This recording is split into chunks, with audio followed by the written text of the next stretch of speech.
দর্শক আপনাদের স্বাগত Walton smart fridge presents TVS ইনসাইটে। আমি আপনাদের সাথে আছি জেবুন্নেসা আলো।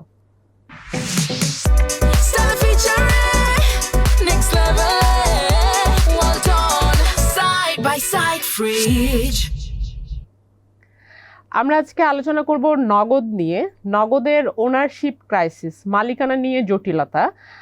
আমরা যেটা দেখছি যে রেজিম চেঞ্জের পর বাংলাদেশ ব্যাংক নগদের বোর্ড রিস্ট্রাকচার করে দেয়, সেখানে তারা নিজেদের অ্যাডমিনিস্ট্রেটর বসিয়ে দেয় এবং নতুন করে সরকার এবং বাংলাদেশ ব্যাংক মিলে একটি বোর্ড গঠন করে দেয়। তো এখন নগদ যেটি পরিচালনা করা হতো বাংলাদেশ পোস্ট অফিসের মাধ্যমে, তো সেখানে আসলে নগদ এবং বাংলাদেশ পোস্ট অফিসের মধ্যে ওনারশিপ নিয়ে এখন একটি ক্রাইসিস দেখা যাচ্ছে যে আসলে নগদ কে ওন করে, এখানে মালিক কার, এটি নিয়ে এক ধরনের একটি জটিলতা বা ক্রাইসিসের মধ্য দিয়ে এই প্রতিষ্ঠানটি যাচ্ছে। আপনারা জানেন যে এই নগদ যেহেতু একটি টেক বেসড কোম্পানি, এই ধরনের কোম্পানিতে প্রতিনিয়তই টেকনোলজিতে হিউজ ইনভেস্টমেন্ট করতে হয়, নতুন প্রোডাক্ট, নতুন সার্ভিস, মার্কেটে যদি কম্পিটিশনে টিকে থাকতে হয় তাহলে এই ধরনের ইনভেস্টমেন্টগুলো দরকার। তো নগদ এক সময় বা এখনও সেটি এখন second largest mobile financial service provider, অর্থাৎ তারা এমএফএস সার্ভিস দিয়ে থাকে। তো এই প্রতিষ্ঠানটি আমরা দেখছি যে গত 1.5 বছর ধরে এখানে এই মালিকানা আসলে কার, এই জটিলতার কারণে এখানে নতুন কোনো ইনভেস্টমেন্ট হচ্ছে না, ফলে অনেকটা অপারেশনালের দিক থেকে এটি আসলে এক ধরনের স্টাক অবস্থায় রয়েছে। এটা কিন্তু আসলে প্রতিষ্ঠানের জন্য যেটা হচ্ছে তাকে আরও পিছিয়ে নিয়ে যাচ্ছে, কারণ সেটি নতুন ইনভেস্টমেন্ট না থাকলে সে কম্পিটিটরদের সাথে কিন্তু মার্কেটে টিকে থাকতে পারবে না, ফলে কাস্টমার লস করবে, যেটি অলরেডি এই প্রতিষ্ঠানটি করছে, যে কারণে তার যেটি 2 বছর আগে 30% মার্কেট শেয়ার ছিল সেটি এখন 20%-এর নিচে নেমে আসছে, যেখানে অন্যান্য অপারেটররা মার্কেট শেয়ার গেইন করছে। তো আসলে মালিকানাটার যেই জটিলতা আমরা যেটা দেখতে পাচ্ছি যে এই যে গভর্নমেন্ট যে বোর্ডটি গঠন করে দিয়েছে, সেই বোর্ডটির গঠনের উদ্দেশ্য ছিল তারা নগদকে কিভাবে রিস্ট্রাকচার করবে তার একটি প্রপোজাল প্লেস করবে।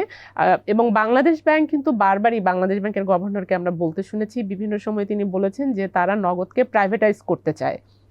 এখন নগদ আসলে প্রাইভেটাইজড কি অলরেডি ছিল নাকি এটি আসলে গভর্নমেন্ট প্রতিষ্ঠান ছিল, এটি এই ক্রাইসিস কিন্তু আমরা নগদের জন্ম থেকেই আমরা দেখে আসছি যে নগদ সবসময় বলার চেষ্টা করেছে যে বা নিজেদেরকে ব্র্যান্ডিং করেছে বাংলাদেশ পোস্ট অফিসের একটি এমএফএস প্রতিষ্ঠান হিসেবে, কিন্তু আমরা একসময় যে দেখলাম এটি আসলে বাংলাদেশ পোস্ট অফিসের ওনারশিপ সেখানে নেই। কিভাবে নগদ কাজ করছে সেটি আগে বোঝা দরকার যে নগদ লিমিটেড কোম্পানি, সেটি থার্ড ওয়েভ টেকনোলজি নামে একটি প্রতিষ্ঠান আসলে এই নগদ প্রতিষ্ঠা করে। এই থার্ড ওয়েভ টেকনোলজি লিমিটেডটাই পরে নগদ নামে রূপান্তর করে এবং তারা নগদ নামে ব্র্যান্ডিং করে। তো এইখানে বাংলাদেশ পোস্ট অফিস এবং নগদের স্টেকটা কীরকম আমরা দেখি যে নগদ একটি আলাদা কোম্পানি, নগদ লিমিটেড কোম্পানি, যেটি থার্ড ওয়েভ, আগে পরিচিত ছিল থার্ড ওয়েভ নামে। এই নগদ লিমিটেড কোম্পানি এবং বাংলাদেশ পোস্ট অফিস, এই দুটোর মধ্যে সম্পর্ক হলো বাংলাদেশ ব্যাংক এমএফএস চালানোর জন্য যে লাইসেন্সটি, টেম্পোরারি লাইসেন্স, এদের কিন্তু মানে পার্মানেন্ট লাইসেন্স নিয়ে এখনও তারা নিতে পারেনি। শুরু থেকে এই লাইসেন্স নিয়ে কিন্তু আসলে জটিলতা ছিল যে কাকে লাইসেন্সটা দেওয়া হবে। তো সেখানে যে প্রবলেমটি ছিল যে নগদ অপারেট করতো বাংলাদেশ পোস্ট অফিসের একটি এজেন্ট হিসেবে, অর্থাৎ ওয়ার্ক অর্ডার দিয়ে বা একটি কন্ট্রাক্ট বেসিসে থার্ড পার্টি হিসেবে নগদকে তারা অ্যাপয়েন্ট করেছে তাদের এই এমএফএস পরিচালনা করার জন্য, এবং এটির জন্য বাংলাদেশ ব্যাংক পোস্ট অফিসকে আসলে লাইসেন্সটি দিয়েছে টেম্পোরারি লাইসেন্স। এই কারণে বাংলাদেশ পোস্ট অফিসের আইন অনুযায়ী তারা কোনো সাবসিডিয়ারি কোম্পানি গঠন করতে পারবে না।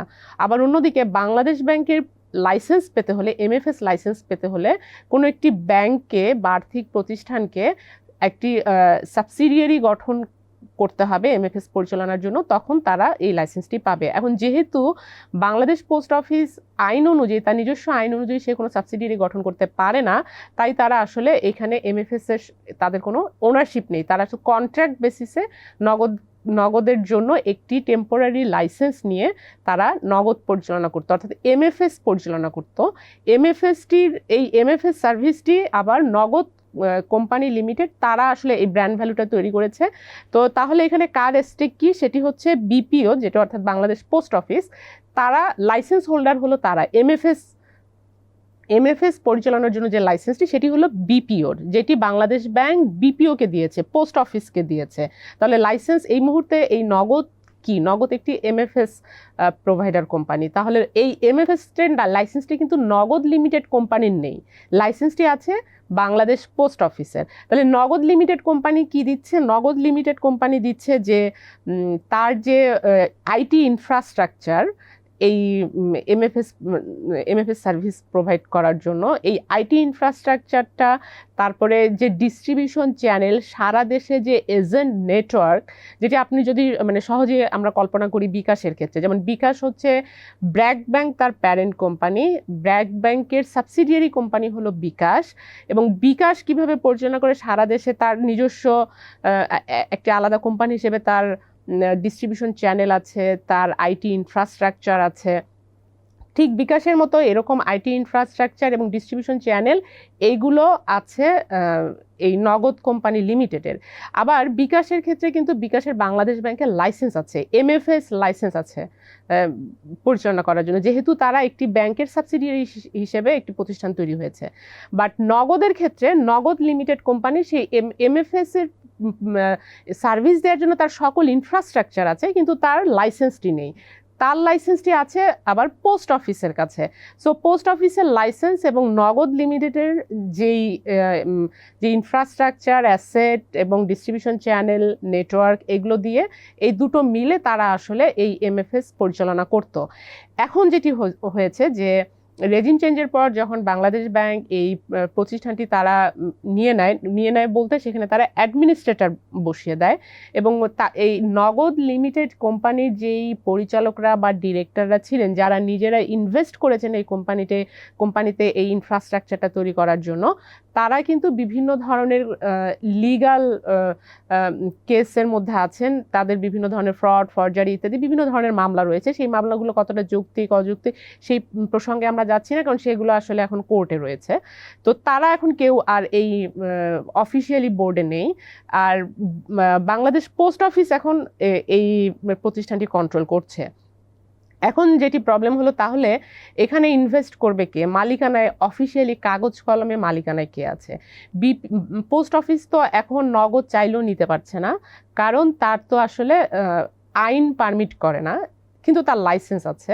আবার নগদের মালিকরা দাবি করছে নগদ তো তার কোম্পানি, সেটি কেন পোস্ট অফিসের কাছে যাবে বা বাংলাদেশ ব্যাংক কেন সেটি পরিচালনা করবে, এরকম একটি অবস্থায়। ফলে এখানে কোনো ইনভেস্টার আসলে নেই এই মুহূর্তে, তো কোনো মালিক এখন আসলে সক্রিয় অবস্থায় নেই বা অফিসিয়ালি নেই, যে কারণে এখানে কোনো ইনভেস্টমেন্ট হচ্ছে না।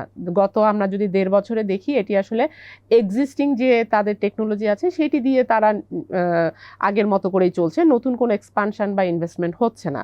তো এখন এই অবস্থায় চলতে থাকলে তো একটি কোম্পানি আসলে ফাইনালি রান করতে পারে না। কেন রান করতে পারে না যদি একটু উদাহরণ দেই, যেমন বাংলাদেশ ব্যাংক যখন ইন্টার অপারেবিলিটি লঞ্চ করলো, তখন তারা কিন্তু নগদকে সেখানে এক্সক্লুড করেছে, বাদ দিয়েছে। কেন বাদ দিয়েছে যখন আমরা প্রশ্ন করেছি, তখন তারা নিজেরাও কনফিউজ ছিল, তারা নিজেরা একটি ডিপার্টমেন্ট এক ধরনের উত্তর দিচ্ছে। কিন্তু আমরা যদি অফিসিয়াল উত্তর ধরি, তখন তারা কিন্তু বলছে যে নগদের লাইসেন্স না থাকার কারণে। তাহলে নগদের এই যে লাইসেন্স না থাকা আবার থাকা, তারা একবার বলছে লাইসেন্স নেই, আবার টেম্পোরারি লাইসেন্স দিয়ে চলছে। নগদ লিমিটেডের লাইসেন্স নেই, কিন্তু আবার নগদ তো বিপিওর সঙ্গে কন্ট্রাক্টে, বিপিওর কাছে আবার টেম্পোরারি লাইসেন্স রয়েছে। তো এই জটিলতা আসলে কাকে অনুমোদন দিবে, কে অফিসিয়ালি মালিকানায় থাকবে, এই সব কনফিউশনের কারণে তারা কিন্তু নগদকে এখানে ইনক্লুড করেনি। তার ফলে কি হলো যে এই যে এত বড় একটি প্ল্যাটফর্মে যখন সবাই ইন্টার অপারেট করছে, একে অপরের সঙ্গে লেনদেন করছে, সেখানে যখন নগদ যদি ওই প্ল্যাটফর্মে না থাকে, তাহলে নগদের যে কাস্টমাররা তারা কিন্তু এই সুবিধা পাচ্ছে না। যদি নগদের কাস্টমার সেই সুবিধা না পায়, তাহলে তো সে এখান থেকে সুইচ করে অন্য জায়গায় যাবে। তাহলে এইভাবে একটি কোম্পানি ধীরে ধীরে উইক হয়ে যেতে থাকবে। এটি হলো প্রবলেম। তো এবার এই কোম্পানিটি আসলে কি করা যায়, মানে কিভাবে রিস্ট্রাকচার করা যায়, এই জন্য বাংলাদেশ ব্যাংক বা সরকার মিলে একটি বোর্ড গঠন করে দিয়েছে। সেই বোর্ডটি দুটো উপায় বলেছে যে কিভাবে এই মালিকানার জটিলতাটা নিরসন করা যায়। তার প্রধান দুটি তারা অপশন দিয়েছে। সেটি হলো, একটি হলো ফোর্সফুল টেক ওভার, অর্থাৎ ফোর্সফুল টেক ওভার মানে বাংলাদেশ ব্যাংক যেটি আপনারা দেখেছেন যে 5টি ব্যাংক মার্চ করেছে, কোনো কোনো ব্যাংক কিন্তু মার্চ করতে রাজি হয়নি, কিন্তু বাংলাদেশ ব্যাংকের আইন অনুযায়ী বাংলাদেশ ব্যাংকে ওই পাওয়ারটা দেয়া আছে যে তারা চাইলে ফোর্সফুলি মার্চ করতে পারে। ঠিক এরকমই নগদের ক্ষেত্রেও তারা ফোর্সফুল টেক ওভার করে নিতে পারে কাস্টমারের স্বার্থে। এবং আরেকটি তারা বলেছে যে নেগোসিয়েশন করতে পারে, অর্থাৎ যারা এক্সিস্টিং ডিরেক্টর আছে তাদের সঙ্গে নেগোশিয়েট করে এটি করা যেতে পারে। তো ফোর্সফুল টেক ওভারের ক্ষেত্রে কি করতে হবে, যেটি করতে হবে যে তার বিপিওর প্রথমে পোস্ট অফিসের যে নগদের সঙ্গে যে কন্ট্রাক্ট আছে সেটি ক্যান্সেল করে দিতে হবে, অর্থাৎ পুরোপুরি নগদ থেকে পোস্ট অফিস আলাদা হয়ে যাবে। এই কন্ট্রাক্টটা যখন ক্যান্সেল করে দিবে তখন কিন্তু নগদ বলে আর কিছু থাকলো না। নগদের ব্র্যান্ডটা কিন্তু নগদ লিমিটেড কোম্পানি, অর্থাৎ থার্ড ওয়েভের। সো যখন এই কন্ট্রাক্টটা ক্যান্সেল হবে তখন বাংলাদেশ পোস্ট অফিসকে নতুন করে একটি কোম্পানি গঠন করতে হবে, নতুন ইনভেস্টর নিয়ে আসতে হবে, নতুন করে আবার লাইসেন্সের জন্য অ্যাপ্লাই করতে হবে, অর্থাৎ একটা ফ্রেশ জার্নি শুরু হবে। অর্থাৎ নগদ বলে আর কিছু, এটা এক ধরনের, এটা নাই হয়ে গেল, নতুন একটি প্রতিষ্ঠানের জন্ম দিতে হবে তাকে। এই যে নগদের যে ইনফ্রাস্ট্রাকচার, নগদের যে ব্র্যান্ড, মানুষ যে এখানে নগদকে যেভাবে চিনে, এবং নগদের যে সারা দেশে যে এজেন্ট নেটওয়ার্ক আছে, এগুলো কিন্তু সব কিছুই পোস্ট অফিসকে নতুন করে তৈরি করতে হবে। এবং সেখানে যখন এই ফোর্সফুল টেক ওভারের মধ্যে যখন বাংলাদেশ ব্যাংক নগদের এই অ্যাসেট এবং কাস্টমার ডেটা, সবচেয়ে বড় কথা যে কাস্টমার ডেটাগুলো সেগুলো কিন্তু নগদের কাছে আছে, তো মানে এই কাস্টমারগুলো পোস্ট অফিসের কিন্তু জিম্মায় আছে নগদের। সো এগুলো সবগুলো আবার বাংলাদেশ ব্যাংক কনফিসকেট করতে পারে, ফোর্সফুলি করে এটা বিপিওকে দিতে পারে, পোস্ট অফিসকে দিতে পারে। কিন্তু সেখানে এই যে ট্রানজিশন, সেখানে যদি নগদ লিমিটেড যদি এখানে কোঅপারেট না করে তাহলে কিন্তু এখানে অনেক ধরনের স্যাবোটাজ হওয়ার আশঙ্কা রয়েছে। আইটি স্যাবোটাজ হতে পারে, কাস্টমারের ডেটা লিক হয়ে যেতে পারে, কাস্টমারের ডেটা, অনেক কাস্টমার কনফিডেন্স লস করতে পারে। এই যে ট্রানজিশন যখন হবে সেই ট্রানজিশন পিরিয়ডে কিন্তু এটা অনেক ধরনের রেপুটেশন ড্যামেজ হবে। তো এটা এক ধরনের বিরাট জার্নি। এবং নগদের মালিকরাও বা কেন রাজি হবে, তারা হয়তো কোর্টে যাবে, একটা লিগাল একটা ব্যাপার চলে আসবে। তারা যদি কোর্টে যায় সেখানে লিগালি ফাইট করতে হবে। নগদকে যখন আপনি ফোর্সফুলি তার ইনফ্রাস্ট্রাকচার নিয়ে নেবেন তখন এই চ্যালেঞ্জগুলো আসবে। এটা কিন্তু এই যে বোর্ড যে প্রপোজাল দিয়েছে সেখানে কি হতে পারে এবং তার চ্যালেঞ্জগুলো কি সেগুলো কিন্তু তারা বলেছে। তো চ্যালেঞ্জগুলো হলো এগুলো যে আপনি যখন ফোর্সফুলি যখন নিয়ে নেবেন তখন আসলে কি হবে, তখন এই ধরনের স্যাবোটাজ হওয়ার আশঙ্কা রয়েছে, কাস্টমার লস করার আশঙ্কা রয়েছে, রেপুটেশন ড্যামেজ হওয়ার, এবং সবচাইতে বড় ব্যাটেল হবে লিগ্যাল ব্যাটেল। অর্থাৎ এরা যদি কেউ লিগালি ফাইট করতে যায় তখন কিন্তু লম্বা সময়ের জন্য কোম্পানিটি স্টাক হয়ে যাবে। সো এটা হচ্ছে সবচাইতে বড় চ্যালেঞ্জ।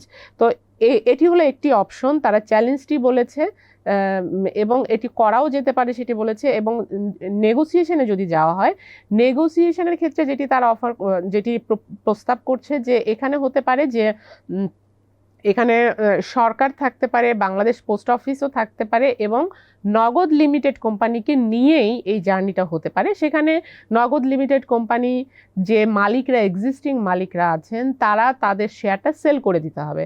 এখন এখানকার একটি চ্যালেঞ্জ কিন্তু ওই ফোর্সফুল টেক ওভারের মতো এত বড় চ্যালেঞ্জ নয়। এখানকার চ্যালেঞ্জ হলো যে নেগোসিয়েশনে রাজি হবেন কিনা নগদ লিমিটেড কোম্পানির মালিকরা, আসলে তার শেয়ার বিক্রি করবেন কি করবেন না এটা তো তার উপর ডিপেন্ড করছে। তো এইটা ইজি প্রসেস, এটা আসলে তখন আপনাকে সেরকম ফেয়ার ভ্যালু দিতে হবে। এই কোম্পানির অবশ্যই একটা অডিট হবে, অডিট করতে হবে, তার ভ্যালুয়েশন করতে হবে, যেটি অলরেডি আসলে বিডা শুরু করেছে। অর্থাৎ আপনারা জানেন বিডা এই ব্যাপারে একটি ফার্ম নিয়োগের জন্য একটি অলরেডি সার্কুলার দিয়েছে যে নগদের ভ্যালুয়েশন করে এটি এখন বিক্রির জন্য স্ট্র্যাটেজিক ইনভেস্টর খোঁজা। কিন্তু শুধু বিক্রি করে স্ট্র্যাটেজিক ইনভেস্টর খুঁজলে তো হবে না। স্ট্র্যাটেজিক ইনভেস্টর যখন এসে দেখবে যে এটা আসলে আমি কার কাছ থেকে কিনবো, কে অফিসিয়ালি মালিক, সেটি একটি বড় কোশ্চেন। তো তার আগে স্ট্র্যাটেজিক ইনভেস্টরকে পাওয়ার আগে আপনাকে ওনারশিপ আসলে কার সেটি আসলে আগে সেটেল ডাউন করতে হবে। তো সেটি এখন এই পর্যায়ে রয়েছে। তো নগদের সঙ্গে সংশ্লিষ্ট যারা তারা বলছেন যে এই কোম্পানিটি তো আসলে মার্কেটে একটি মার্কেট শেয়ার নিয়ে রয়েছে এবং একটা বড় কম্পিটিটর, এবং নগদ আসার পরেই কিন্তু আমরা দেখেছি বিকাশের মনোপলিটা অনেকটা নগদ ভাঙতে পেরেছে। তো এই অবস্থায় যদি নগদ মার্কেট থেকে নাই হয়ে যায় বা নগদ যদি এইভাবে চলতে থাকে তাহলে ওনারশিপ ক্রাইসিস নিয়ে তাহলে একটা নতুন করে ইনভেস্টমেন্ট আসবে না। নতুন করে ইনভেস্টমেন্ট না আসলে আস্তে আস্তে কোম্পানিটি কিন্তু উইক হয়ে যাবে। ফলে মনোপলি বিজনেসটা কিন্তু যারা মনোপলি বিজনেস করছে তাদের জন্য সুবিধা হবে। বা বা পুরো এটা কিন্তু শুধু মানে এটার একটি ইম্প্যাক্টও মার্কেটে আছে। যখন এত বড় একটি প্ল্যাটফর্ম যদি এভাবে ড্যামেজ হয়ে যায় তাহলে কিন্তু এই যে ফিনটেক ইন্ডাস্ট্রিতে মানুষের মধ্যে যে কনফিডেন্স সেটাও কিন্তু লস হবে। সেটাখানে কিন্তু সকল অপারেটরের মধ্যে একটি নেগেটিভ ইম্প্যাক্ট পড়বে, অর্থাৎ কাস্টমাররা তাদের কনফিডেন্স লস করবে, যেটা কিন্তু আমরা ব্যাংকিং সেক্টরে দেখেছি। ব্যাংকিং সেক্টরে এই যে 5টি ব্যাংক মার্জ করা হচ্ছে এটার ইম্প্যাক্ট কিন্তু অন্যান্য অনেকগুলো ব্যাংকের উপর পড়েছে, অর্থাৎ মানুষ কিন্তু তার কনফিডেন্স লস করেছে। তো সেই ধরনের জিনিস কিন্তু আবার ফিনটেক ইন্ডাস্ট্রিতেও হওয়ার সম্ভাবনা রয়েছে যদি এই কোম্পানিটির যে এই ক্রাইসিস সেই ক্রাইসিসটা রিজলভ না হয়।